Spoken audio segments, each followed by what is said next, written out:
Et la dernière table ronde de cette seconde journée de la Cité des débats, Penser l'égalité et la liberté, est-ce possible, sera modérée par Adrien Matou, avec la présence d'Arnaud Tessier, historien essayiste, professeur associé à l'École normale supérieure, Valérie Charol, philosophe, chercheur statutaire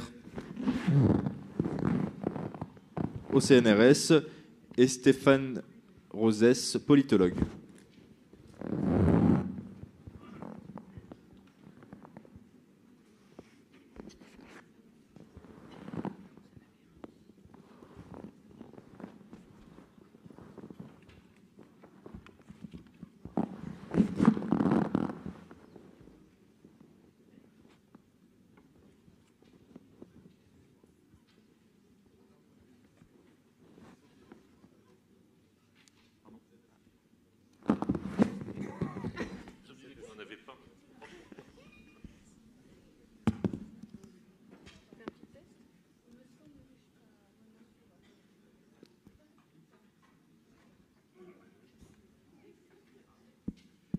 Un, deux, un, deux.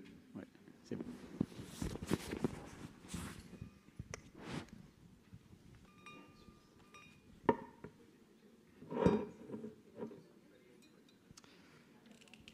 Bonsoir à tous et merci d'être là. Je voudrais également remercier la Revue politique et parlementaire pour ces journées et pour son invitation.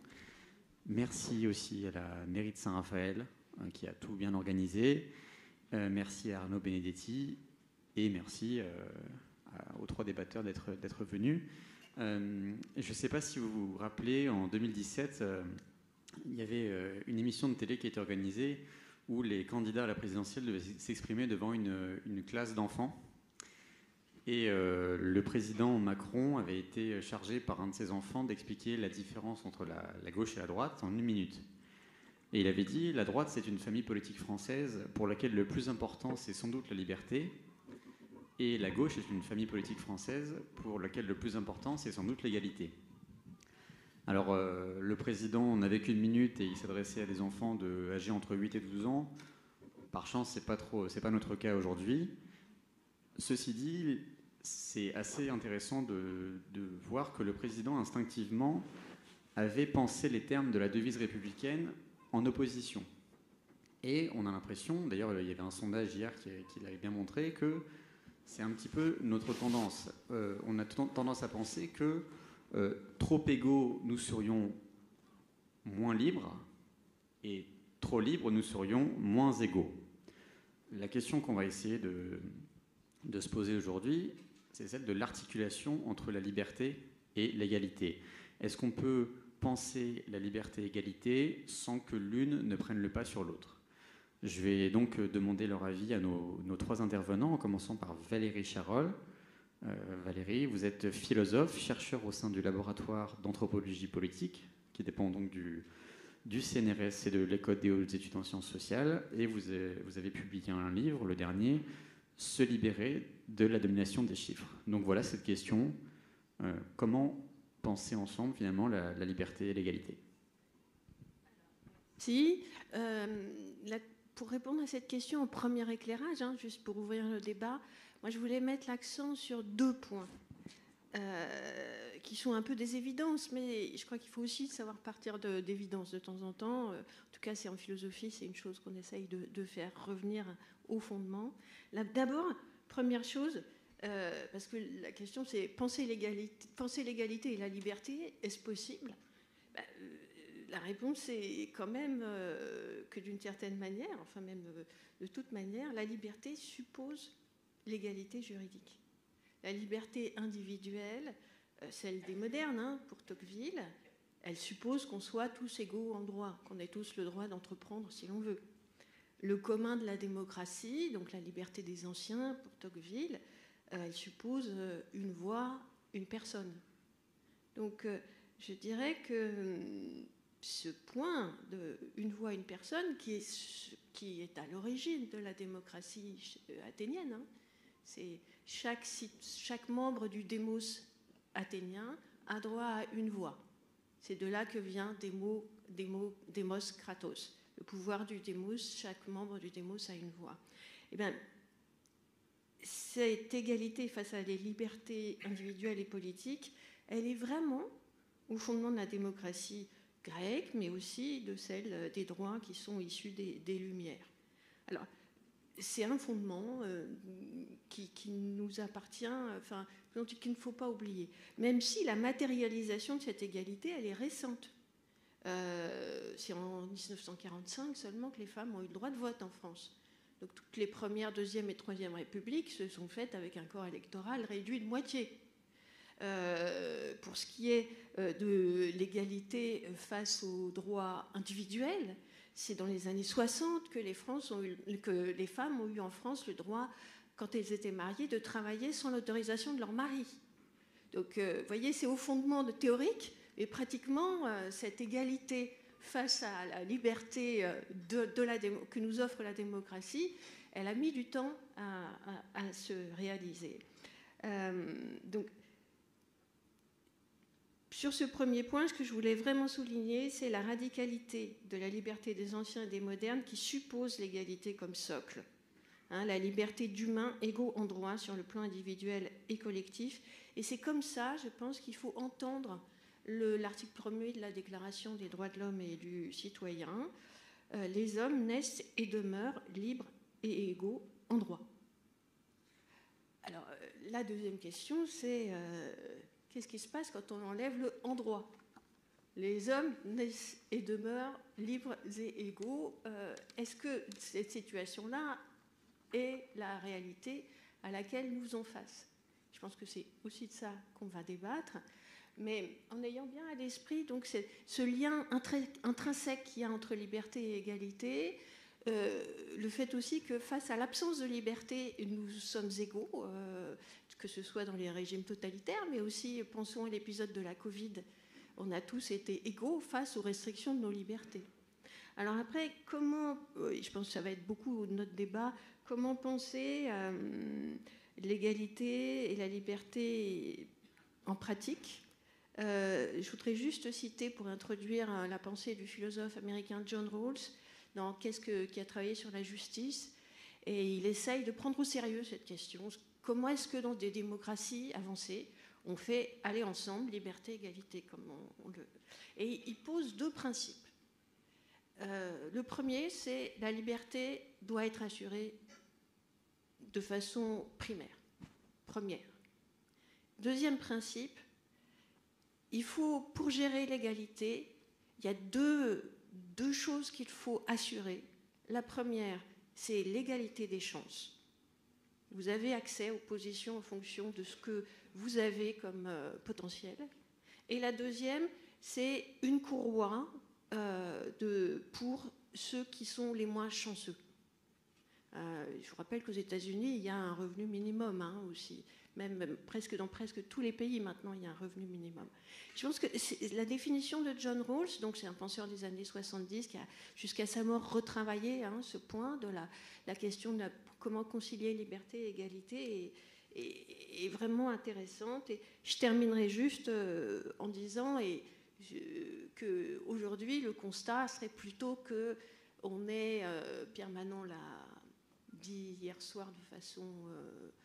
vraiment très intéressante, dans une situation où les libertés sont de moins en moins bien clairement assurées, mais aussi l'égalité. Si on se place on a les travaux de Thomas Piketty sur les inégalités de revenus entre les plus riches et les moins riches, mais il y a des inégalités très fortes entre pays riches et pays pauvres, même dans un pays comme la France, donc des inégalités dont l'éventail s'étend, une pauvreté qui demeure. Et est-ce que ces deux mouvements un petit peu reculent sur certaines libertés, reculent sur une tendance de 2-3 siècles qui était à de plus en plus d'égalité, sont liés? Et quelles raisons on peut y trouver? Alors j'espère qu'on aura l'occasion d'y revenir. Voilà pour introduire. Merci beaucoup Valérie Chirol. Donc je vais me tourner vers Arnaud Tessier. Vous êtes historien, essayiste, professeur associé à l'École normale supérieure et vous êtes également le président du conseil scientifique de la Fondation Charles de Gaulle. Donc je vous pose la question, est-ce que penser l'égalité et la liberté, c'est possible ? Écoutez, oui, vous avez lâché brutalement le nom de Charles de Gaulle, mais finalement, ça me fera une parfaite transition, parce que précisément, Charles de Gaulle évoque une période de notre histoire qui a commencé en 1940 et qui va jusqu'à aujourd'hui, et où justement on s'est efforcé à certains moments de penser la liberté et l'égalité ensemble comme deux choses indissociables, notamment le programme de la résistance. La première chose que je voudrais dire, et qui est très simple, et c'est vrai chez De Gaulle, mais aussi dans toute une tradition politique française depuis la Révolution française, ce qui est important, c'est de voir que liberté et égalité ne doivent pas être pris comme des valeurs creuses. De même d'ailleurs, vous avez évoqué la Déclaration des droits de l'homme et du citoyen, ce n'est pas un énoncé de droits. J'entendais hier Gaspard Koenig qui disait c'est des droits et pas des devoirs. Mais si, toute l'idée sous-jacente de la Déclaration des droits de l'homme et du citoyen, c'est que l'homme, comme individu, a des droits, et comme citoyen aussi, mais cette contrepartie, ce sont des contreparties d'ordre public en quelque sorte. Ça m'a toujours frappé que chaque article de la Déclaration des droits de l'homme et du citoyen est à la fois l'énoncé d'un droit et en même temps c'est contrebalancé immédiatement par des considérations d'ordre social, parce qu'une des grandes leçons de cette époque, et qui a été confirmée ensuite, c'est qu'il n'y a pas de liberté s'il n'y a pas d'institution, et s'il n'y a pas d'ordre institutionnel, s'il n'y a pas de société construite. J'avais même noté une citation de Portalis, qui est un personnage très intéressant, parce que c'est un magistrat d'Ancien Régime qui a participé à la Révolution française dans les premiers temps, et qui ensuite, sous le Consulat, a été à la fois l'inspirateur du Code civil et du Concordat. C'est-à-dire qu'il a essayé de reconstruire les cadres d'une société après le grand arasement qu'avait été la Révolution française, et où on avait vu comment des principes comme la liberté, l'égalité et la fraternité avaient pu être, dans la réalité, malmenés. Et Portalis dit, ce n'est pas parce que l'on vit dans une démocratie que l'on est libre, mais on est libre parce que l'on vit sous une constitution bien ordonnée. Et ce qu'il appelle une constitution bien ordonnée, c'est une société, et je dirais même une civilisation. C'est l'idée que la démocratie, ce ne sont pas seulement des institutions un peu neutres, c'est ce qu'on appelle la gouvernance, où en quelque sorte le politique est là, les pouvoirs constitutionnels sont là pour s'équilibrer et sont là pour jouer le rôle d'arbitre entre des intérêts concurrents, c'est ce qu'on appelle la gouvernance. Non, ce n'est pas ça la démocratie. La démocratie, c'est une forme de civilisation qui concerne non seulement les institutions politiques, mais aussi les institutions sociales et qui porte un projet social avec elles. Et je crois que c'est quelque chose qui traverse un peu le 19e siècle, parce qu'on est parti au départ, après le Consulat et l'Empire, justement, sur un vieux débat qui est resté très longtemps. Quand Tocqueville parle de la passion de l'égalité, c'est ce que vous disiez tout à l'heure, c'est l'idée qu'on sacrifie à l'égalité la liberté. Et donc, il a fallu 1848, c'est une période très intéressante pour que le grand clivage apparaisse, parce que 1848, il y a deux révolutions.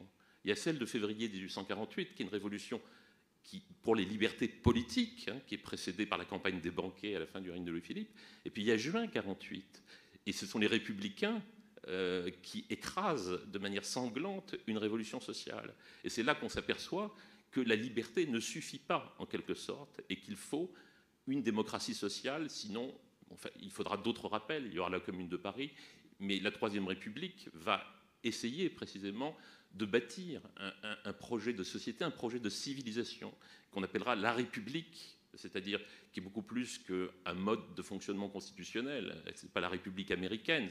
La République, c'est un ensemble de valeurs, mais des valeurs, encore une fois, qui ont du contenu, qui sont incarnées dans le réel. Et d'une certaine manière, c'est le grand projet de la résistance et de ce qui se fera en 1944-1945, qui, contrairement à une légende, n'est pas un compromis entre De Gaulle et les communistes, mais qui est une véritable pensée de la société, cette idée que la démocratie, ce sont des libertés politiques, mais c'est aussi un projet social. Et c'est aussi, et en plus, effectivement, le droit de vote donné aux femmes, qui a été quand même quelque chose de nouveau et de capital.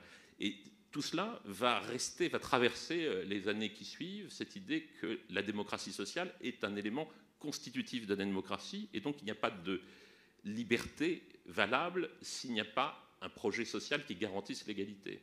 Et c'est l'intérêt de la société, y compris et surtout même dans une société capitaliste, dans une économie libérale.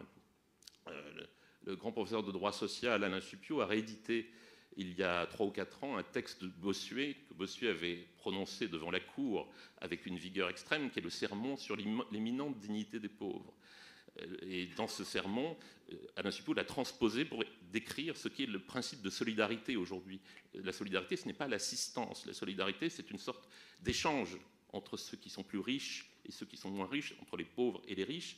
C'est ce qui permet, selon une expression que De Gaulle utilise dans les Mémoires d'espoir, c'est ce qui permet au capitalisme de triompher de ce qu'il appelle son infirmité morale. C'est l'expression qu'utilise De Gaulle dans les Mémoires d'espoir, qu'il écrit donc juste avant de mourir. Il parle d'infirmité morale du capitalisme. Il dit donc il n'y a pas d'ordre, pas de liberté crédible ni durable s'il n'y a pas une aspiration au progrès social, et c'est dans cela que s'inscrivait ce projet qu'on a appelé la participation et qui ressort de temps en temps dans le débat public et qui est bien plus évidemment qu'une participation au bénéfice de l'entreprise, mais qui était un projet qui voulait redéfinir le statut du travail. Et derrière tout cela, il y a l'idée que c'est un ensemble fragile, c'est un peu là-dessus que je voulais terminer ce petit propos introductif. Tout cela, c'est parce que les sociétés sont fragiles et qu'il faut qu'elles soient donc soudées par quelque chose qui va bien au-delà que l'adhésion à un système politique. Cette idée que la démocratie est une civilisation. Et je voulais terminer parce que dans la table ronde précédente, on a évoqué le Covid et c'est très bien parce que depuis hier, je me pose la question quand même. Le Covid, le confinement, ça a été quand même la disparition totale, quasi totale de nos libertés. Et nous l'avons accepté. Nous l'avons tous accepté plus ou moins, avec plus ou moins de bonne humeur. Et je ne crois pas que l'univers virtuel, même si je suis séduit par l'analyse de Nathan Dever, je ne partage pas ses conclusions, je ne crois pas que l'univers virtuel, que la technologie puisse nous soustraire au réel. Et je pense que c'est ça quand même qui est la grande leçon finalement de ce que j'ai évoqué, de cette tradition qui est sortie du 19e siècle, de ce qui était le programme du Conseil national de la résistance, du CNR, le vrai, et puis tout ce qui en a découlé ensuite, cette idée que pour qu'une société démocratique soit solide, qu'elle traverse des épreuves comme celles que nous avons traversées, il faut qu'elle soit une civilisation. Et c'est pour ça qu'à mon avis, c'est un faux débat. Liberté, égalité, évidemment, ce n'est pas l'égalité absolue des conditions, ce n'est même pas l'égalité des chances, qui est un concept un peu trop galvaudé. Je terminerai en citant cette formule que je trouve beaucoup plus belle et qui définit tout un projet de civilisation, c'est celle de Sieyès, donc au moment de la Révolution française, qui parlait d'égalité d'espérance. Et c'est ça, en réalité, qui, à mon avis, réconcilie la liberté et l'égalité. Merci beaucoup, Arnaud. Donc, maintenant, je vais donner la parole à Stéphane Rosès. Vous étiez sondeur, vous étiez directeur général de l'Institut CSA, vous enseignez à Sciences Po Paris ainsi qu'à l'École des hautes études internationales et politiques, et vous êtes président de la société CAP. Merci. Oui, je rejoins nos amis. On peut et on doit penser ensemble la liberté et l'égalité.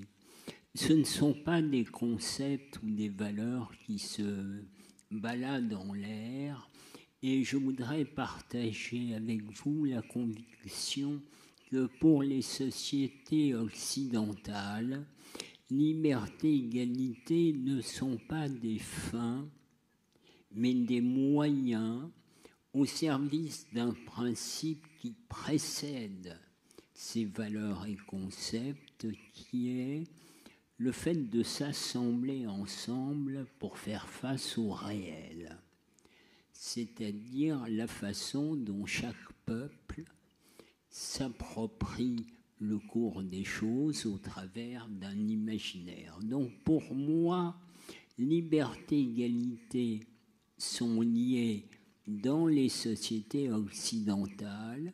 Ça a été dit pour des raisons historiques qui remontent loin. La liberté, c'est je veux décider de ce qui me concerne moi individuellement et ce qui concerne les sociétés collectivement. L'égalité des conditions, c'est pour s'assembler ensemble, il faut avoir quelque chose d'égal entre nous. Et on peut, pour approcher concrètement ce que je dis, partir du paradoxe français. La France est le pays qui a sur le fronton de ses bâtiments liberté et égalité fraternité, la notion de fraternité n'a pas, dans l'histoire républicaine, le même niveau d'intensité. La liberté, l'égalité sont des principes qui font des lois. Je suis d'accord avec le président Macron.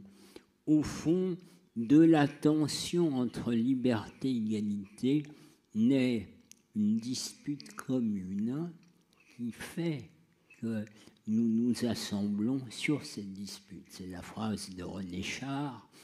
Notre héritage n'est précédé d'aucun testament. C'est-à-dire que chaque pays a dans son imaginaire une façon différente d'articuler la liberté et l'égalité. Et selon les moments, l'une des deux notions est questionnée. Qu'est-ce qui se passe aujourd'hui en France ?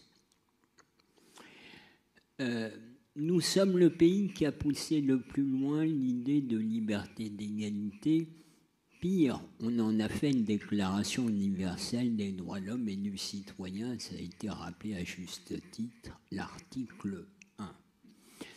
Et nous sommes un pays où, parmi les moins inégalitaires en Occident, et pourtant, nous sommes les plus déprimés au monde.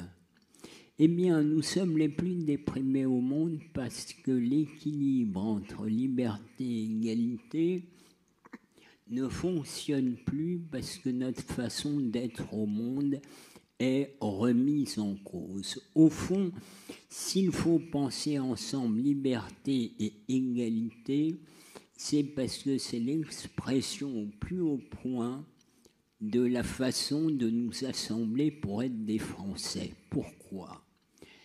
Parce qu'avant même la Révolution française, depuis les origines, chez nous, il y a des Celtes, des Latins, des Germains.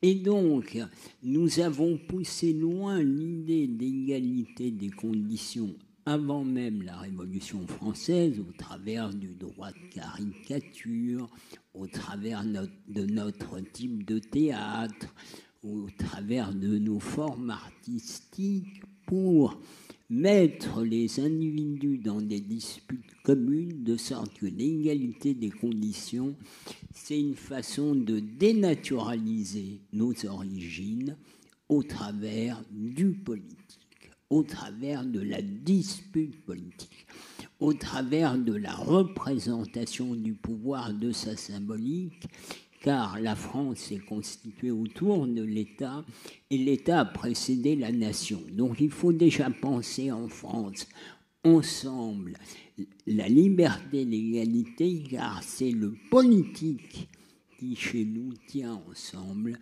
les Français.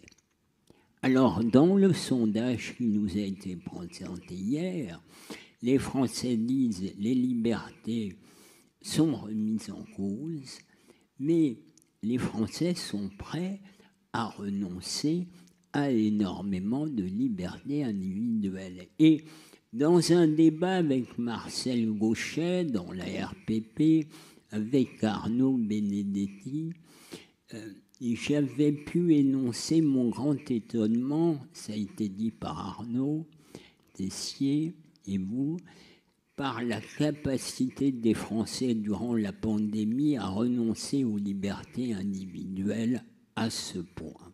Pourquoi ? Parce que l'imaginaire français, l'imaginaire des autres peuples est percuté par un cours des choses qui échappent au destin des peuples. C'est le cours néolibéral qui transforme le gouvernement des hommes en administration des choses. Donc ce ne seraient plus les hommes en société qui choisiraient au travers de leur conception de la liberté, de l'égalité, la société qu'il faudrait construire.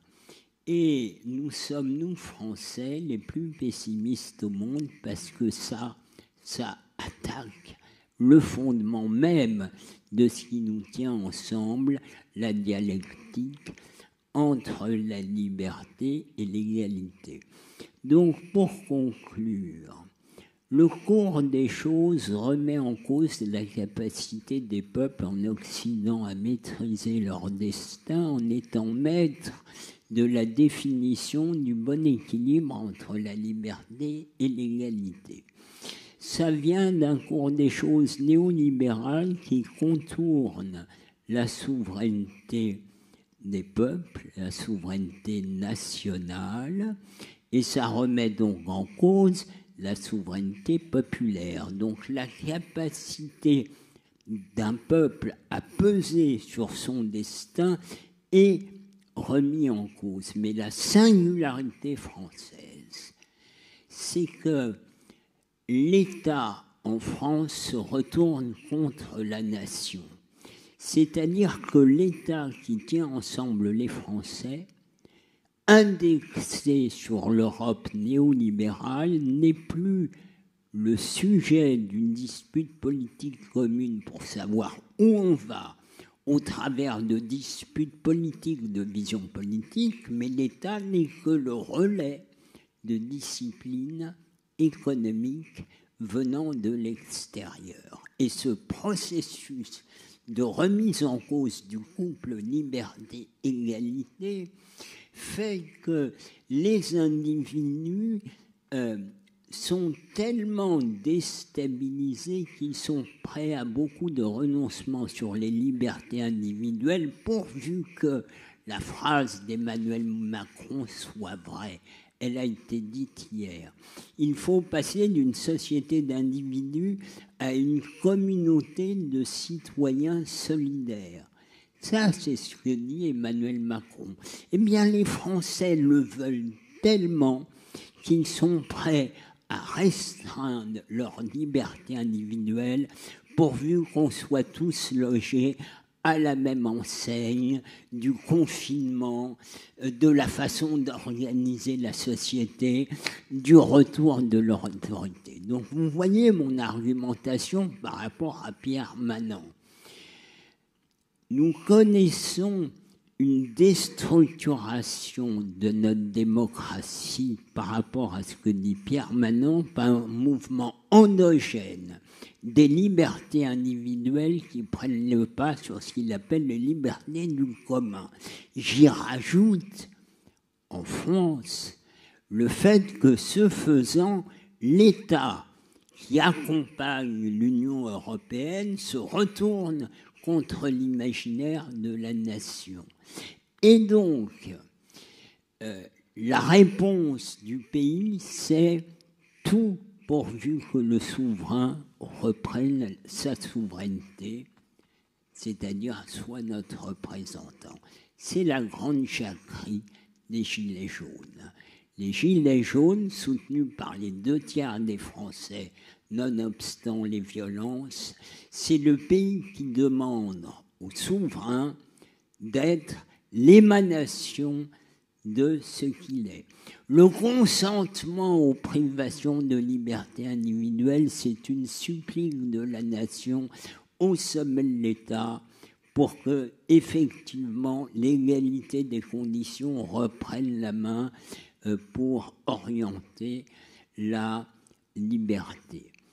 La petite, à mon avis, illusion des Français, c'est que les Français se focalisent, du fait de notre imaginaire, sur la relation gouvernant-gouverné. Mon analyse est que c'est le contournement de la souveraineté nationale qui fait notre crise, en ce que, pour que la dispute politique commune se déploie et tienne ensemble conception de la liberté, égalité des conditions, il faut que la dispute commune dise « voilà où on va ». Malraux disait « les Français, on a besoin d'embrasser le monde ».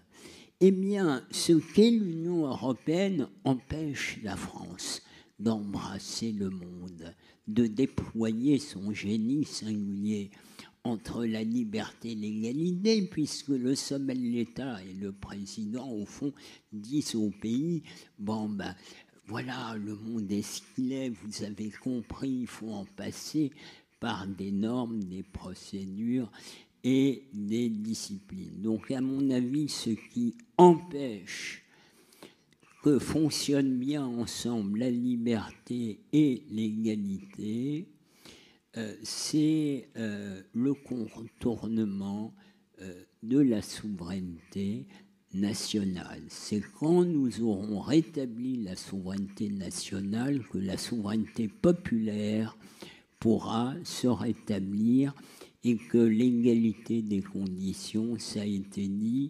permettra d'assembler des Français d'horizons si divers autour de leur façon de dire au monde entier les hommes naissent libres, naissent et demeurent libres et égaux en droit.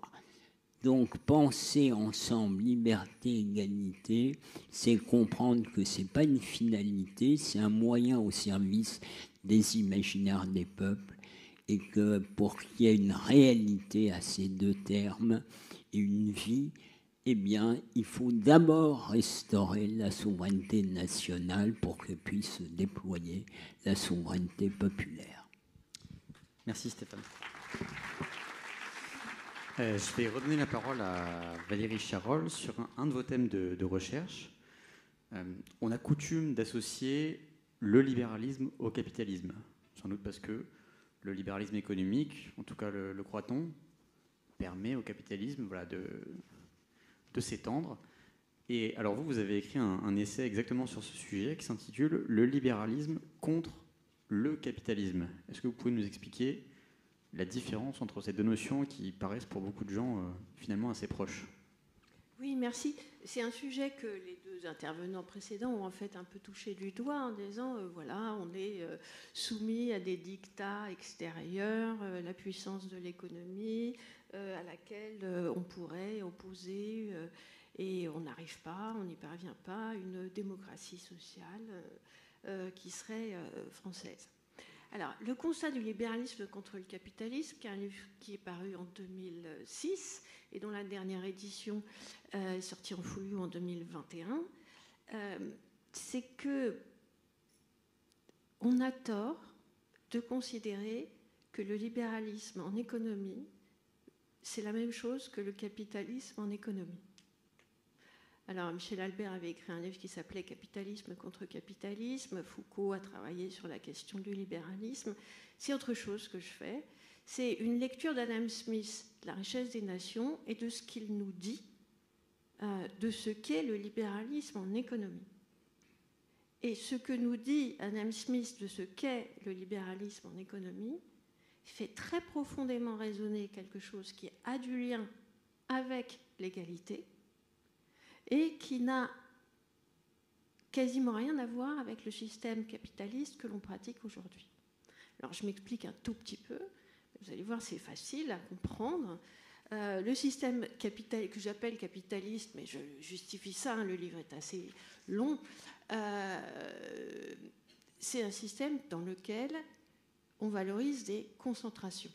On a parlé tout l'après-midi d'oligopoles dans le numérique. Il y a des grands mastodontes financiers.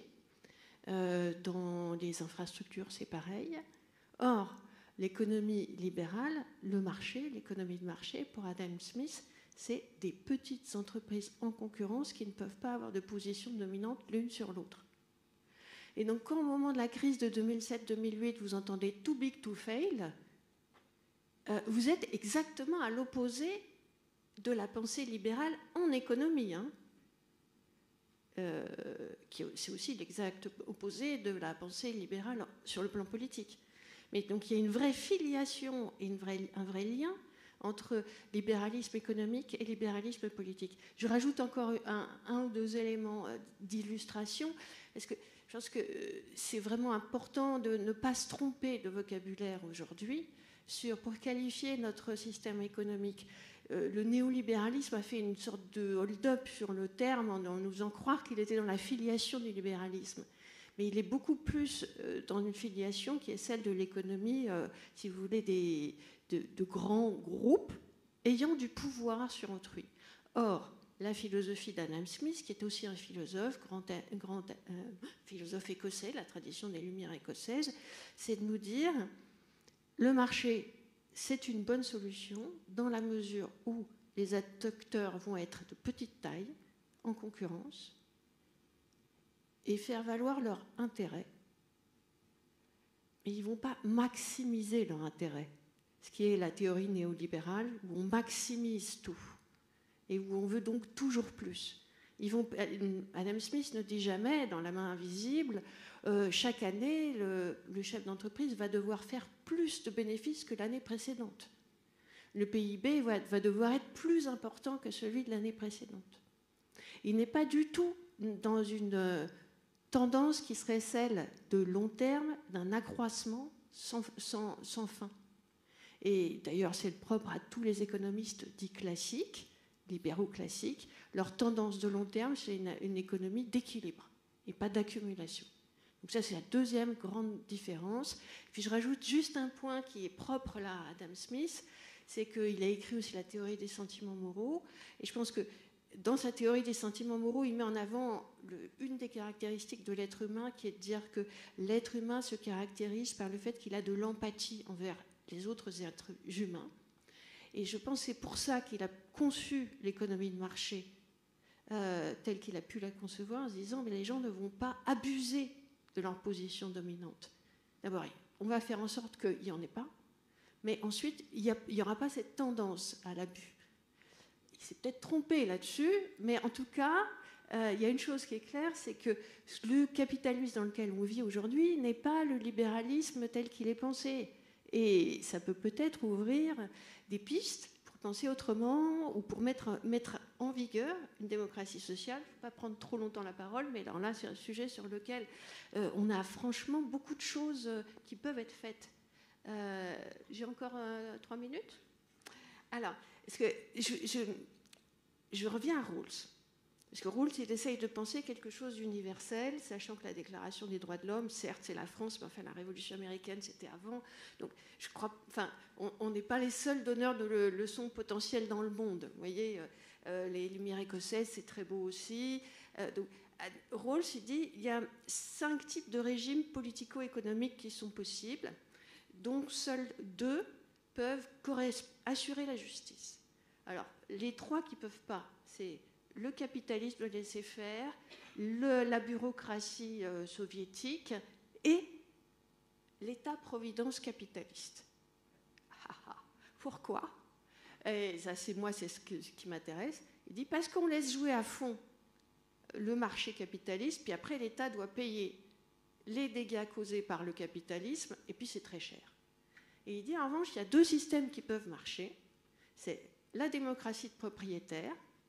Il pense aux États-Unis, c'est-à-dire il y a beaucoup de gens qui sont propriétaires de leur instrument de travail, la petite entreprise, ou ce qu'il n'appelle pas la démocratie sociale, mais en gros il pense au régime à la codétermination en Allemagne ou de l'Europe du Nord, des régimes dans lesquels l'entreprise, elle est au cœur de la richesse économique et les salariés y ont une part dans les conseils d'administration. Je trouve ça intéressant. Et nous, en France, on n'est pas là-dedans. Tessier, je voulais vous interroger sur un débat, ou en tout cas un terme qui est souvent entendu dans ce qu'on appelle la droite républicaine, les héritiers du gaullisme, ou en tout cas ceux qui se prétendent comme héritiers du gaullisme. On les entend assez peu parler d'égalité, en réalité, mais on les entend beaucoup parler d'égalitarisme, et du danger que ferait peser l'égalitarisme sur la liberté. Comment vous, qui connaissez bien cette famille politique, connaissez bien la pensée du général de Gaulle, vous vous situez dans ce débat qui consiste à pointer plutôt le danger de l'égalitarisme que louer la valeur d'égalité?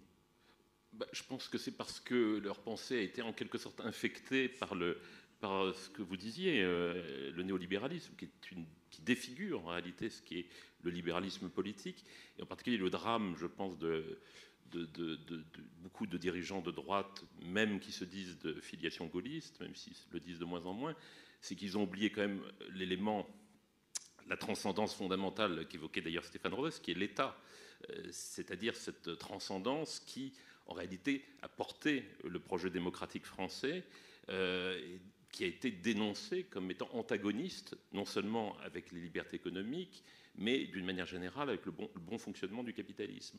Alors qu'en réalité, il y a toute une image, certes, qui n'est pas l'État omniprésent, mais qu'on retrouve dans la tradition poétique française, qui est un État fort, un État puissant, articulé avec un pouvoir politique lui-même fort, c'est le projet de 58 en réalité, et qui corrige des inégalités, qui permet aussi aux règles du marché de fonctionner de manière satisfaisante et qui permet aussi de projeter le pays dans un projet collectif. C'est la planification des années 60, qui n'est évidemment pas une planification soviétique, et donc on commence à redécouvrir les vertus avec la crise de l'énergie notamment, et avec les défis écologiques, mais on s'est privé des outils qui avaient porté la planification. L'administration, la puissance administrative aujourd'hui n'est plus ce qu'elle était. L'État quand même a été assez largement décomposé au fil des décennies, et la droite et la gauche portent chacune une part de responsabilité. Donc je crois, s'il y a quelque chose qu'il faut évoquer, c'est ce reniement un peu de l'État. Donc l'égalitarisme, bien sûr, il y a quelque chose, la volonté de mélanger,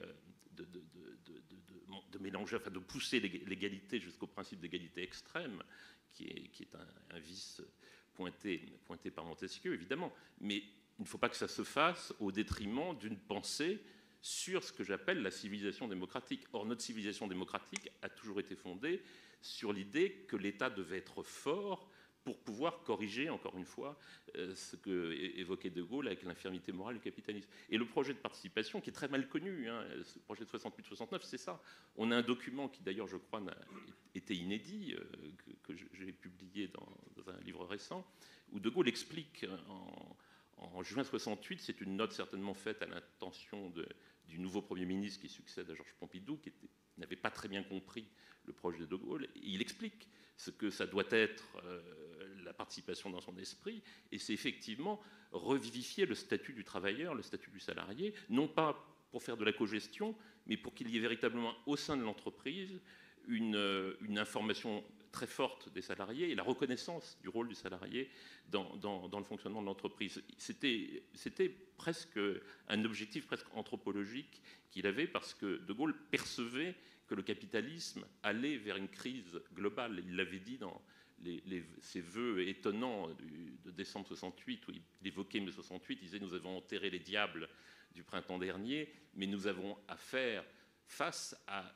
une crise de civilisation qui approche, et avec des technologies, avec des révolutions technologiques qui peuvent entraîner de nouvelles formes d'aliénation pour le travailleur. » Donc il y avait vraiment un projet, et je crois que ce projet, il ne vient pas de De Gaulle tout seul.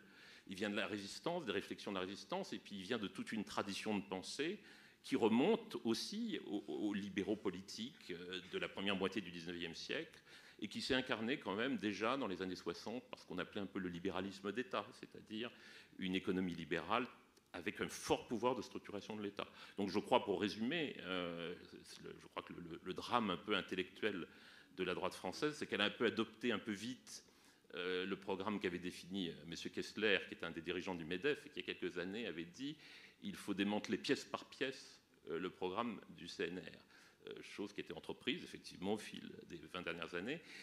Et voilà, et je crois qu'en faisant sien ce programme, et en oubliant ce qu'il avait fondé intellectuellement, et qui d'ailleurs dépassait la notion de droite et de gauche, la politique de filiation, qui aurait dû être de filiation gaulienne, s'est égarée. Et elle a du mal à retrouver le chemin. Merci Arnaud. Stéphane, vous avez pointé le décalage, peut-être plus qu'un décalage en réalité, la manière dont l'Union européenne venait percuter violemment l'imaginaire français et nous empêcher justement d'articuler cette égalité et cette liberté. Ceci étant dit, on a l'impression que les Français, on n'envisage pas l'avenir sans l'Union européenne. Moi, je me rappelle qu'en 2017, la question de l'appartenance de la France à l'Union européenne était au cœur de la campagne présidentielle. On l'oublie assez vite, hein, mais vous aviez quand même, parmi les 4 principaux candidats, 2 candidats, Marine Le Pen et Jean-Luc Mélenchon, qui en fait prônaient une rupture nette avec l'Union européenne. Marine Le Pen promettait un référendum sur l'appartenance de la France à l'UE. Jean-Luc Mélenchon prônait une espèce de plan A, plan B qui pouvait conduire au détachement de la France de l'UE. Cette question était beaucoup moins présente pendant la dernière élection présidentielle. On n'a pas l'impression que c'est un débat qui puisse exister en France. Est-ce que les Français sont résignés finalement, malgré ce décalage entre les valeurs portées par l'UE et l'imaginaire français? Là aussi, nous devons être d'une grande précision. L'Union européenne est la forme qu'a prise récemment l'Europe. Mais les Français sont très massivement pro-européens pour la raison que j'ai indiquée tout à l'heure. Alors les Français ont leur conception de l'Europe qui est très singulière. Pour eux, l'Europe devrait être la France en grand. Non pas du tout que nous soyons nationalistes, nous ne sommes pas. Nous sommes patriotes, ce qui est très différent, mais comme nous sommes universalistes, on pense que notre façon de voir le monde n'est pas notre propriété, nous en sommes momentanément des dépositaires. Donc soyons bien précis. Si vous voulez le fond de ma pensée, pour moi, l'Union européenne détruit l'Europe. L'Europe, qu'est-ce que c'est? Qu'est-ce que le génie européen? C'est depuis Mare Nostrum, c'est-à-dire un espace géographique limité, une myriade de peuples divers culturellement qui, pour ne pas sans cesse guerroyer, s'épient, commercent, font des émulations entre eux, de sorte de continuer à habiter Mare Nostrum. Donc le génie européen, c'est de faire la diversité du commun. L'Union européenne, c'est l'inverse.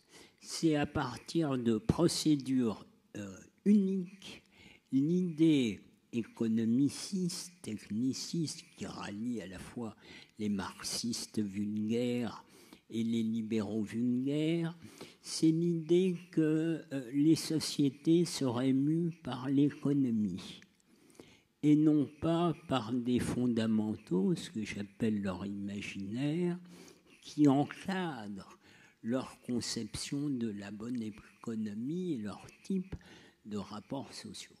Donc pour moi, l'Union européenne détruit l'Europe. D'ailleurs, on le voit bien, la guerre en Ukraine, l'Europe n'existe plus.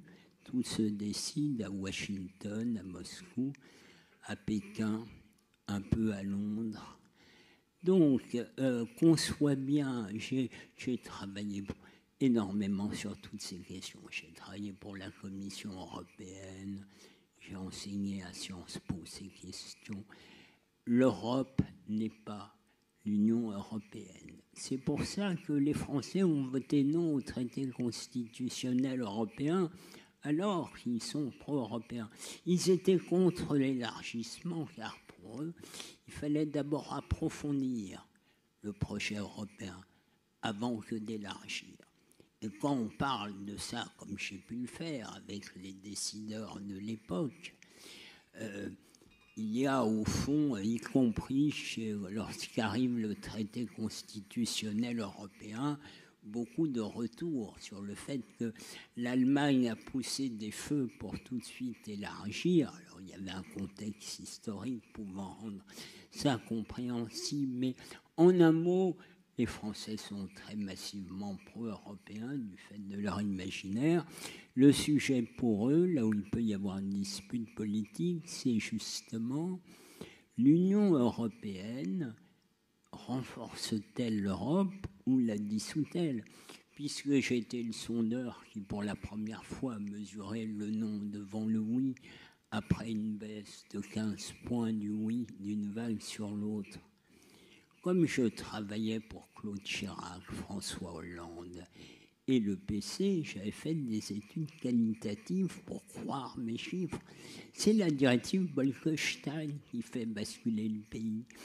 Il y a 20% d'abstentionnistes en plus que lors de Maastricht, parce que les Français veulent plus d'Europe que lors de Maastricht, mais Bruxelles semble faire l'inverse. Et donc, ne sachant si l'Europe élargie, c'est une Europe plus forte, ou le cheval de Troie du néolibéralisme dans les nations, les gens sont dans l'abstention. Arrive Bolkestein et raz-de-marée pour le nom. Alors, comme mes études qualitatives m'avaient permis de prévenir le président de la République, François Hollande, le PC, j'avais avant même l'arrivée de la directive Bolkestein en tête toute la mécanique me permettant de sortir du bois dans l'effarement du tout Paris politico-médiatique à l'époque et l'incompréhension totale de ce qui se passait.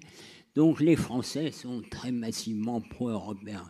Ils pensent que le cours des choses en Europe, c'est le contraire de leur conception de l'Europe. Et évidemment, ça a été dit, chaque peuple, et c'est normal, a d'abord une vision différente, des intérêts différents.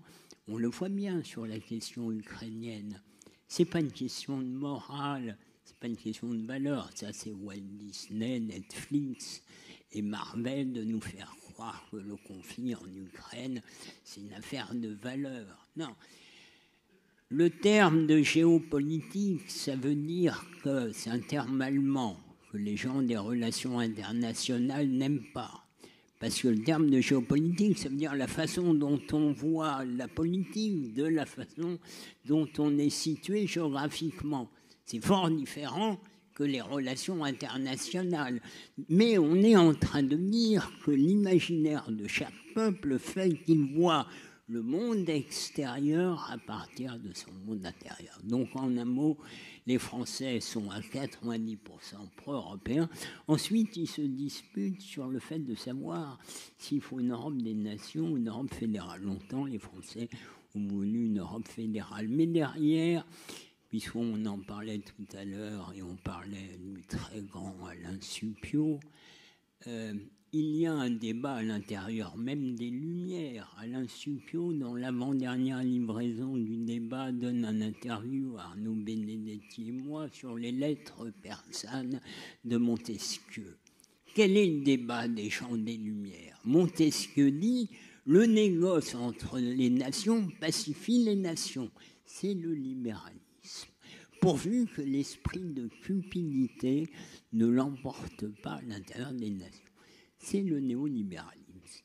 Montesquieu est un juriste. Donc la loi qui porte sur la liberté et l'égalité doit procéder des us et coutumes des peuples. Arrive après le même homme des Lumières, Condorcet. Mais Condorcet, lui, c'est un mathématicien. Et il dit, qu'est-ce que c'est que ces vieilleries de Montesquieu? La vérité une. Le progrès est un, la loi doit être la même partout dans le monde. Eh bien, à l'intérieur même des Lumières, il y a déjà les fondamentaux du néolibéralisme. Ce qui fait que les Français, la plupart du temps, ne comprennent rien à rien, ça a été dit, sur la différence entre libéralisme et néolibéralisme. Et ils sont incapables de comprendre, surtout les économistes, tous les sous-sociologues, ils sont incapables de comprendre pourquoi, alors que les peuples sont plus interdépendants économiquement, financièrement, numériquement, comme jamais dans l'histoire de l'humanité, ils se replient humainement. Pourquoi les nationalismes progressent? Pourquoi on va vers les guerres et le chaos? Donc ils ne peuvent pas en rendre compte parce qu'ils pensent que l'économie et la technique font les sociétés. Or, la pandémie nous a bien dit que tout ça, c'était une blague.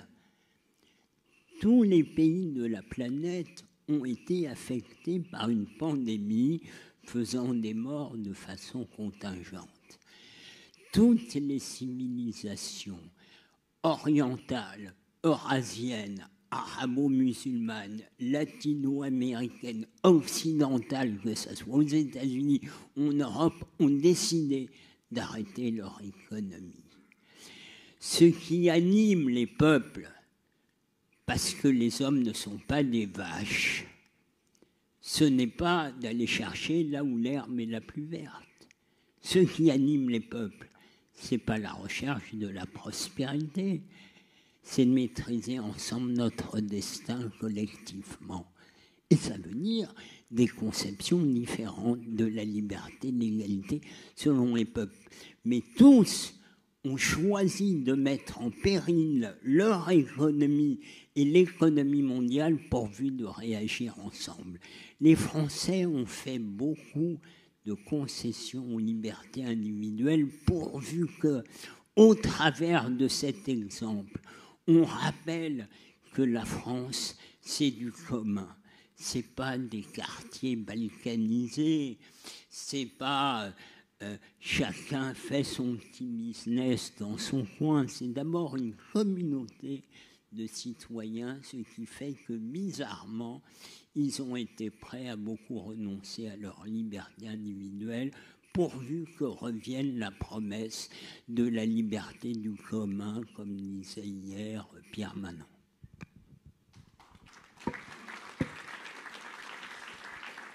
Merci Stéphane. On va passer aux questions de la salle. Donc voilà, vous pouvez poser vos questions aux 3 intervenants.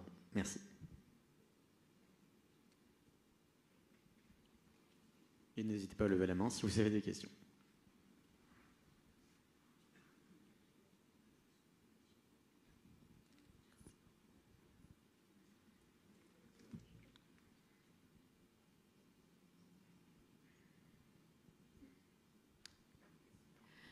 Tout d'abord, merci pour votre conférence. Dans un reportage télévisé, il y a 5 ans, Macron expliquait à des enfants que le clivage droite-gauche, c'était une gauche qui défendait la notion d'égalité et une droite, celle de la liberté. Est-ce encore le cas après la fracture du clivage en France ?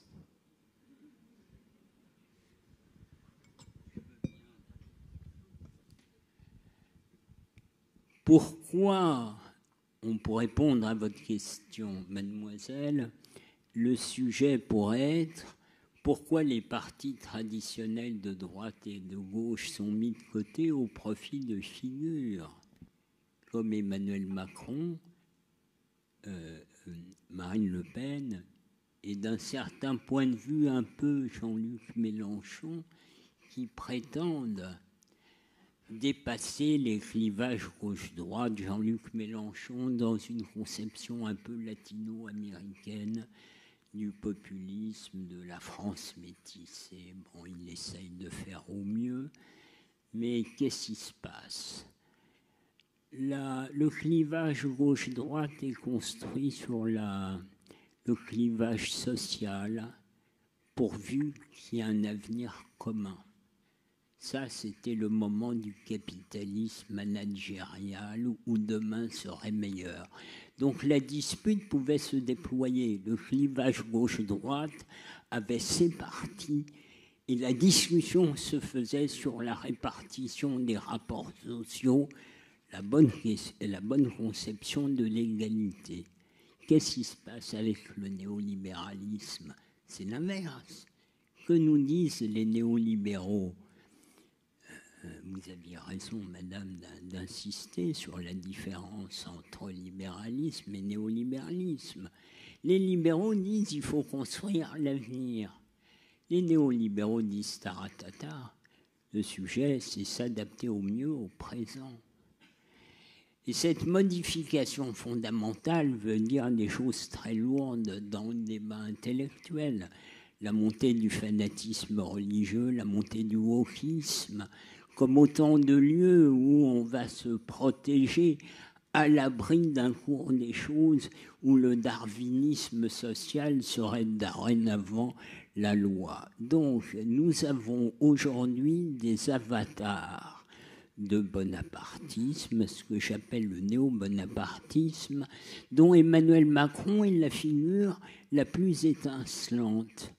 Il prétend, parce qu'il est cultivé, tenir ensemble les Français au travers d'une symbolique bonapartiste, sans corps intermédiaire, pour faire vivre l'horizontalité de la start-up nation.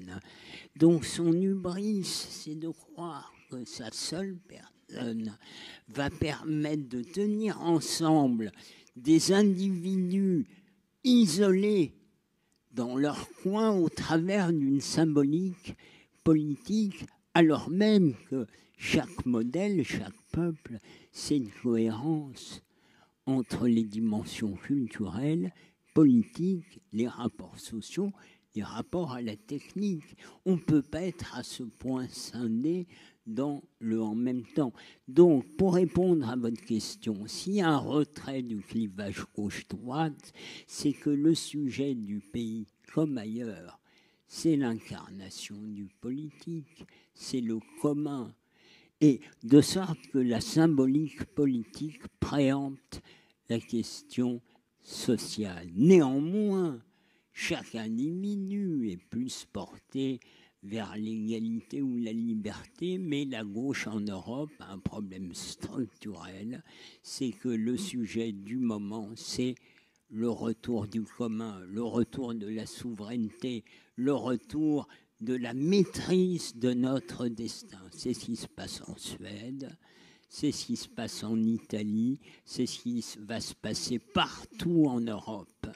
Les politiques européennes font monter le nationalisme, puisque les nationalistes ont eu un temps le monopole de la souveraineté nationale, alors que les progressistes de droite ou de gauche ont cru à la promesse d'une Union européenne et de l'idée que le nec plus ultra de la démocratie, où les peuples étaient un peu fatigués, fatigants et dangereux, c'était que, ça a été dit à juste titre par madame, c'est que l'efficace des marchés, des gouvernances, devait se détacher du bon et du juste. Ça nous amène aux guerres, et en plus, ce n'est pas raisonnable. Les enjeux environnementaux font que le sujet de demain, c'est pas on aura plus, on aura mieux. Mais comment consentir que des peuples qui ont déjà beaucoup vont renoncer et que les plus riches vont renoncer, si ce n'est la force de la légitimité du politique, qui ne peut être indexée non pas sur un principe d'efficacité détaché du bon et du juste, mais par le retour de la puissance du politique et donc de la souveraineté nationale. Je veux bien aussi apporter des éléments de réponse à votre question, parce que la puissance, la souveraineté nationale, on peut vouloir qu'elle soit plus grande, mais encore faut-il en créer les conditions. Et il me semble qu'une de ces conditions, c'est de savoir bien dénommer le système économique dans lequel on se trouve et de pouvoir y trouver des solutions pour dénoncer ce qu'il peut avoir de pernicieux. Je reviendrai sur ce point-là, parce que, vous voyez, le système capitaliste, ça ne l'intéresse pas du tout, l'égalité. La liberté l'intéresse, mais l'égalité, c'est tout ce qu'il ne veut pas. C'est toujours plus pour moi. C'est mon entreprise avant les autres. Et c'est en ça que moi, je ne parle pas de néolibéralisme. Le capitalisme n'est pas une forme de néolibéralisme. C'est des univers de référence assez distincts. Je vous donne aussi un autre exemple qui a trait à l'universalisme qu'a voulu porter la France au travers de sa déclaration des droits de l'homme et dont certains discours pourraient laisser à penser que du coup, nous, on voudrait dominer le monde. Mais ce n'était pas ça l'idée. C'est qu'on amène des droits et des libertés dans d'autres pays qui puissent librement se gouverner. Et quand on en est à parler du déclin français parce qu'on perdrait de la puissance, je pense qu'il faut savoir raison garder et que parfois, les chiffres, c'est le sujet du dernier livre que j'ai publié, mais j'avais déjà publié un livre sur les chiffres en 2008 au moment de la crise économique, nous font avoir une drôle d'idée de notre place dans le monde et de notre déclin et aussi des inégalités dans le monde. En France, la croissance, elle a été de 1,7% en 2019. Ça a rapporté l'équivalent d'un peu plus de 700 € par habitant. En Chine, la même année, c'est 6,8% de croissance. Alors, aucun économiste ne dit autre chose que le chiffre de 6,8% de croissance en Chine, 1,7% en France. Mais sauf que 6,8% de croissance en Chine, ça fait moins de richesse par habitant que 1,7% en France. Ça en fait 650. Alors, si au lieu de nous dire, à satiété, tous les ans, on a 3 fois moins de croissance que la Chine. On nous disait, oh, on a encore augmenté notre PIB plus que le PIB moyen par pied en Chine. Alors, je ne vous parle pas de l'Éthiopie. L'Éthiopie, dans les journaux, les analystes, on peut dire, oh, ils sont bons, ils ont fait 7% de croissance. Vous savez ce que c'est 7% de croissance en Éthiopie? C'est $50 par habitant et par an. Donc c'est là où je dis que, et du point de vue de l'économie, et du point de vue de la quantification, de la manière dont on se repère avec des chiffres, parfois on perd le nord. Et quand on nous dit, par exemple, oh, il faudrait avoir 5% de croissance, Attali, 2005. 5% de croissance, ça veut dire que le PIB français, après inflation, donc votre pouvoir d'achat, triple en 15 ans. Non, double en 15 ans, pardon. Il triple en 22. Rien qu'avec 2,5%, en moins de 30 ans, il double. Avec 1% de croissance, c'est-à-dire après inflation, en l'horizon d'une vie, 70 ans, enfin, ça s'appelle un cycle de vie en économie, il double. Alors, c'est ce qui s'est passé pendant la première révolution industrielle. Et ce qui a permis de réduire très profondément les inégalités devant la faim, le froid et l'absence de logement. Donc, toutes ces questions, parce que moi j'ai eu à travailler avec Bolkestein quand j'ai travaillé au cabinet du ministre de l'Industrie, c'était au temps de Lionel Jospin, et c'était pour contrer Bolkestein sur la directive service public concernant la Poste. Il se trouve que c'est un moment où on avait la présidence, et je ne sais pas si c'est parce que c'était sous François Hollande, Lionel Jospin, ou si c'est parce qu'il y a 200 000 postiers, mais en tout cas, on est arrivé à faire en sorte qu'il n'y ait pas d'ouverture à la concurrence totale du secteur postier. Donc il n'y a pas de fatalité à l'Union européenne. L'Union européenne, elle est, me semble-t-il, celle à qui on laisse faire le sale boulot depuis 30 ans. Je peux multiplier les exemples. On lui laisse faire ce qu'on n'assume pas sur le plan politique en France. Mais je pense que ce n'était pas le sujet. Penser égalité et liberté, est-ce possible aujourd'hui? Je pense que vraiment, il faut avoir en tête cette idée. Je voudrais terminer par ça. Dans les années 70, il y a eu tout un mouvement pour favoriser le fait qu'il n'y ait plus de gens qui meurent de faim dans le monde. Et ça, honnêtement, on l'entend beaucoup moins. C'est un discours beaucoup moins audible. Et je pense que moi, c'est ce à quoi ça me fait penser. Penser l'égalité et la liberté, est-ce possible? Oui, nous avons assez de richesses aujourd'hui pour que tout le monde puisse manger à sa faim, se nourrir, pas avoir froid. Après, c'est une question de priorité. Oui, je voulais revenir juste sur la question du clivage droite-gauche. Alors, au risque de faire descendre un peu d'un cran conceptuel le débat, je pense que je ne crois pas du tout qu'il y ait une fin du clivage droite-gauche. C'est un thème qui peut être un thème électoral qui, d'ailleurs, a été souvent utilisé. Il s'est passé un phénomène dans la politique française, il suffit de regarder l'histoire de la Ve République, qui est assez simple et qui avait d'ailleurs été prophétisée dès 1991 par Philippe Séguin, qui avait dit « Le Front républicain mettra Le Pen », il parlait du vieux Le Pen, le Front républicain mettra Le Pen à 40%, ce qui n'était pas mal vu, avec 30 ans d'avance. Ce que je veux dire simplement, c'est qu'il y a eu un phénomène qui a été observé, notamment par lui, mais par d'autres personnalités politiques en leur temps, qui est une sorte d'évidement vers une sorte de centre, mais qui n'est même pas un centre idéologique de la politique. C'est-à-dire qu'on avait le sentiment que la droite et la gauche, sur l'échiquier politique, faisaient la même politique, ou proposaient les mêmes solutions, ou proposaient plus exactement l'adhésion à des solutions qui n'étaient plus politiques, mais qui étaient économiques, qui étaient tel ou tel diktat économique ou budgétaire, etc.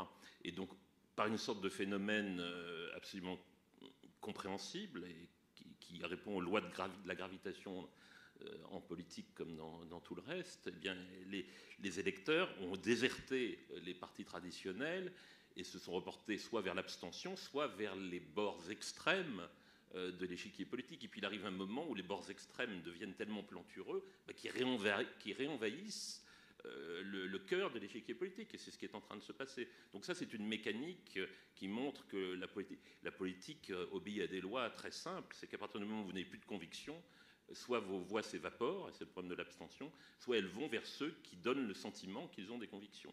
Et ça se produit dans d'autres pays que la France, c'est pas propre à la France. Ce qui est vrai dans la tradition française, et c'est un point sur lequel je voulais insister, et là on parle de l'institution, c'est que l'institution présidentielle, dans la conception de la Ve République, a pour objet non pas de nier l'existence d'une droite et d'une gauche, et c'est pour ça que même je dirais surtout à l'époque gaulienne, le Premier ministre avait une grande importance et une grande autonomie, contrairement à ce qui a pu advenir ensuite.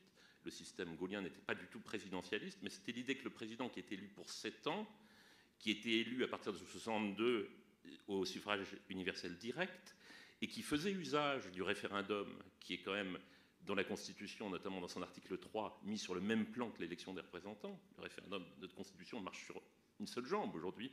Notre régime marche sur une seule jambe, puisque théoriquement, le président de la République a la possibilité de recourir au référendum pour vérifier sa légitimité ou pour obtenir le soutien du peuple sur de grands projets d'avenir. C'est vrai qu'il y avait la notion d'une temporalité présidentielle qui mettait le chef de l'État au-dessus des partis. Mais ça ne voulait pas dire que ça revenait à nier le clivage droite-gauche. Il est certain que le quinquennat, et puis surtout que la pratique des institutions par les présidents successifs, ont fait déchoir d'une certaine manière la fonction présidentielle de cette position au-dessus des partis. Mais ça ne veut pas dire du tout, là non plus, que les réalités politiques, que les vieilles lois de la politique ont disparu. Simplement, c'est qu'on a perdu les codes pour les interpréter.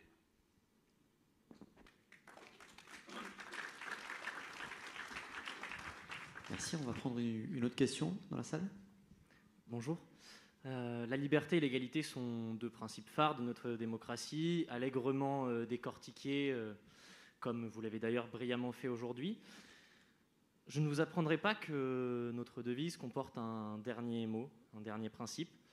C'est sur celui-là que je veux orienter ma question, qui est donc quelle place pour la fraternité dans notre République ? Merci.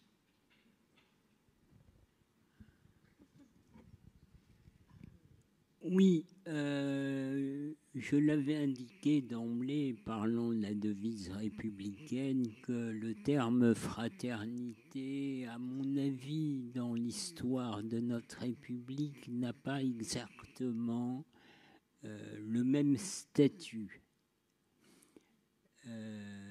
Même si le Conseil constitutionnel lui a mis, après un arrêt sur l'accueil des migrants au nom de la fraternité, un certain lustre. Je parle sous le contrôle de notre ami historien Arnaud Tessier. Le terme d'abord arrive plus tard. Et liberté, égalité, ce sont des principes qui donnent matière à des lois.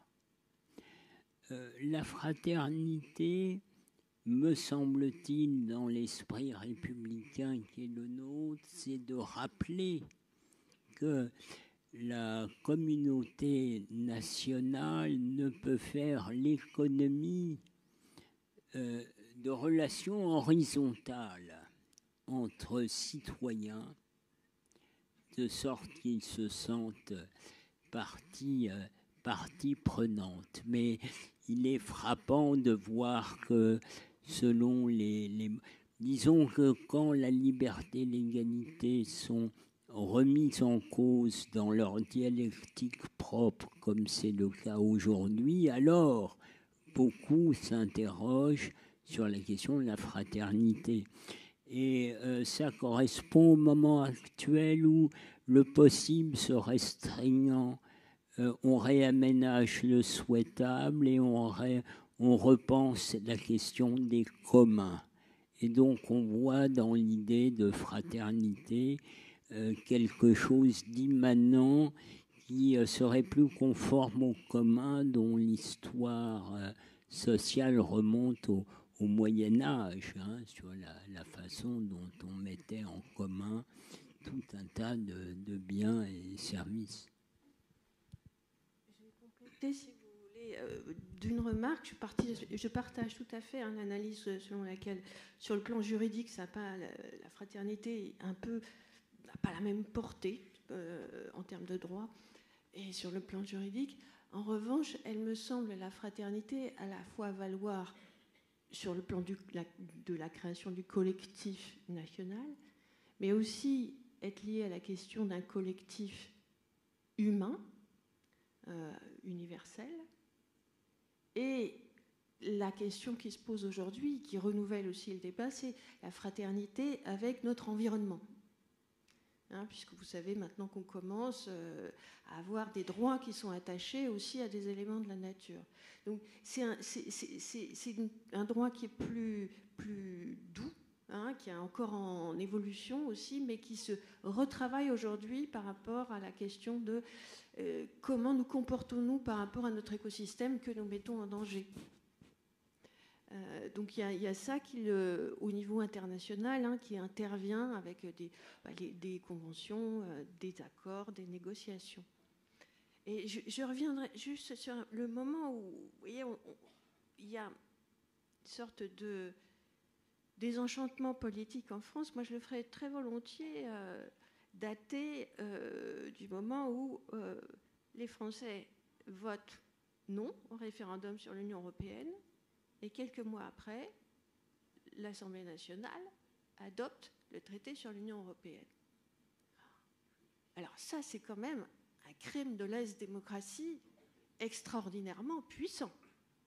Et il me semble que, et les chiffres ne me démentiront pas, c'est le moment où la participation commence à baisser, le vote extrême commence à augmenter très nettement, parce que on n'a pas respecté le référendum, qui est ce que, effectivement, le général de Gaulle met comme chose la plus puissante. Il est tombé sur la question de la participation et de la régionalisation, voilà, et qui, lui, effectivement, voyait le président comme quelqu'un qui a un horizon de temps différent, donc pas du tout le système présidentialiste extrême qu'on a aujourd'hui. Et je pense que c'est de là que date ce désamour. Oui, alors, il me semble, même si corrélation n'est pas causalité, que la montée de l'abstention en France coïncide avec le traité de Maastricht, en réalité. Peut-être qu'il y a une accélération après 2008, mais et je crois que c'est assez lié à tout ce qu'on s'est dit sur la perte de souveraineté, voilà, l'influence des politiques sur le quotidien des Français, mais il y a une montée de l'abstention et des extrêmes depuis le traité de Maastricht.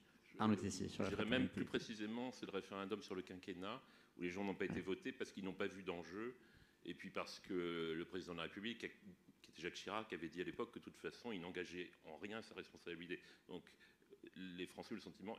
Et puis ensuite, évidemment, il y a eu le référendum que vous avez évoqué, qui a vidé de sa substance, puisqu'effectivement, pourquoi voter ? D'ailleurs, on ne fait plus de référendum, parce que le référendum supposait une prise de risque politique. Et donc, c'est pas. Mais je voulais revenir sur la question de la fraternité, qui est un terme qui va prendre une certaine densité avec la Troisième République. Et c'est pour revenir à ce que je disais tout à l'heure sur le projet de civilisation. D'ailleurs, fraternité, c'est amusant, parce que c'est un terme un peu d'origine chrétienne, mais qui est aussi un terme maçonnique. Et on sait que les loges maçonniques sont très importantes dans l'idéologie fondatrice de la Troisième République. Et en fait, la fraternité, ça va être le solidarisme de Léon Bourgeois, ça va être la solidarité. La fraternité, en valeur positive, quand on raisonne toujours en disant que les valeurs ne sont pas des termes creux, mais ont une traduction institutionnelle et politique. La fraternité, c'est la solidarité que j'évoquais tout à l'heure, et le lien, c'est entre Bossuet et l'État social, que c'est Alain Supiot que j'évoquais tout à l'heure. Par-delà les siècles, ce lien se reconstitue. Et simplement, c'était parce qu'on a beaucoup parlé depuis hier, il y a quand même une volonté d'évacuer la morale. Or, justement, je crois que cette trilogie, liberté, égalité, fraternité, c'est la volonté du projet républicain en France de porter une morale et de l'assumer. La fraternité, c'est une valeur morale, et donc je pense que là aussi, le néolibéralisme, l'esprit libertarien, qui est bien vivant aujourd'hui, me semble-t-il encore, eh bien, c'est la négation de l'engagement moral du politique. Et la Troisième République avait, et la tradition qu'elle a fondée, qui jusqu'à la Cinquième République aujourd'hui, le projet républicain, la res publica, le commun, l'intérêt public, la supériorité des intérêts publics sur les intérêts privés, ce qu'on a banalisé un peu sous le terme d'intérêt général, tout cela, c'est aussi un projet moral et la volonté d'inscrire l'action politique dans une morale. Et je crois que c'est bon de le rappeler, parce qu'à force d'évacuer la morale de tout, les sociétés, il ne faut pas s'étonner ensuite que les sociétés périssent ou s'abîment dans des mondes virtuels.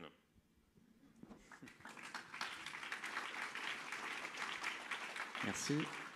D'ailleurs, votre intervention, un autre tranche, je ne sais pas si certains dans la salle étaient là hier pour la conférence de Gaspard Koenig, qui lui revendiquait, selon lui, le bien fondé du fait que l'État n'ait pas de morale. On était au cœur du libéralisme.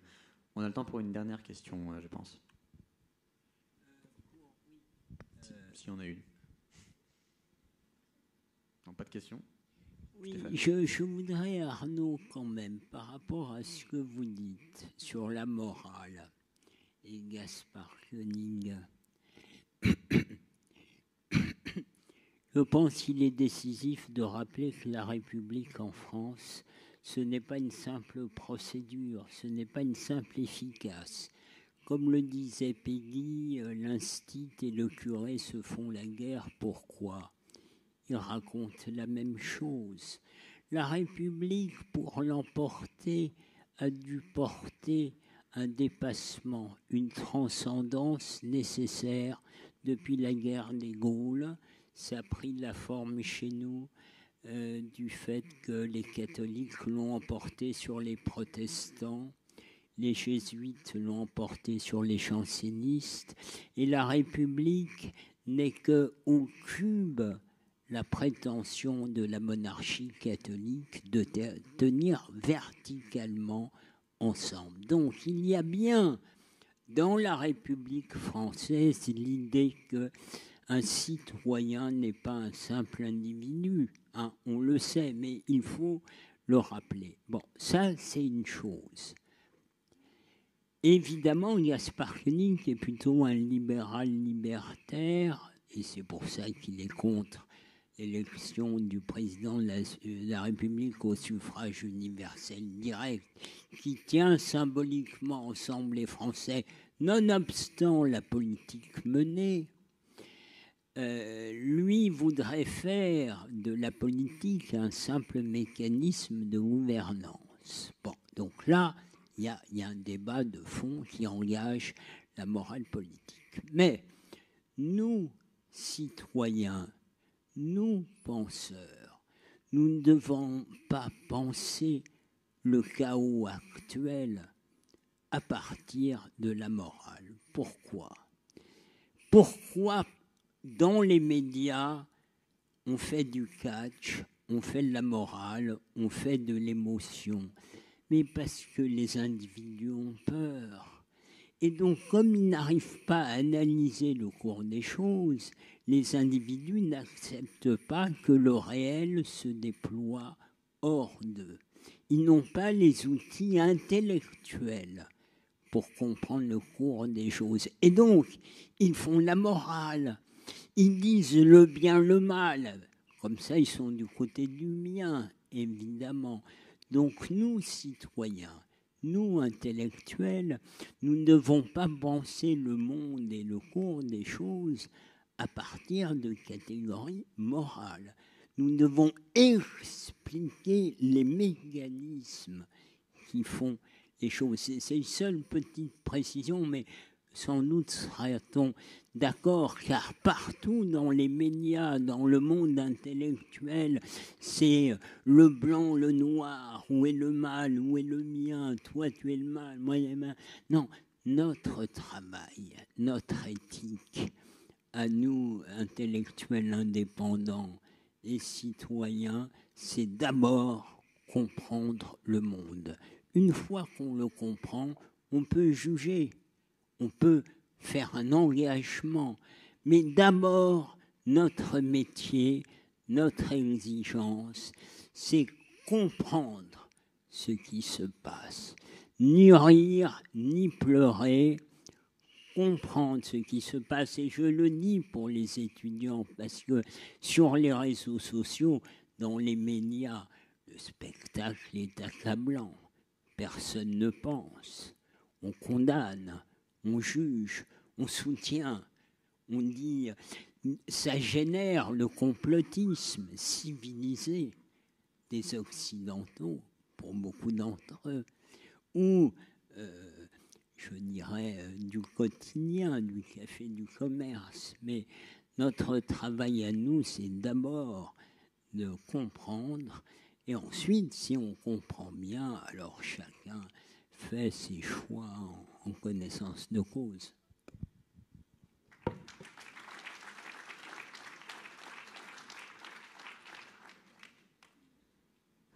Voilà, bon, merci à tous les trois, merci au public pour son attention et pour ses questions. Et ainsi s'achève le débat. Merci.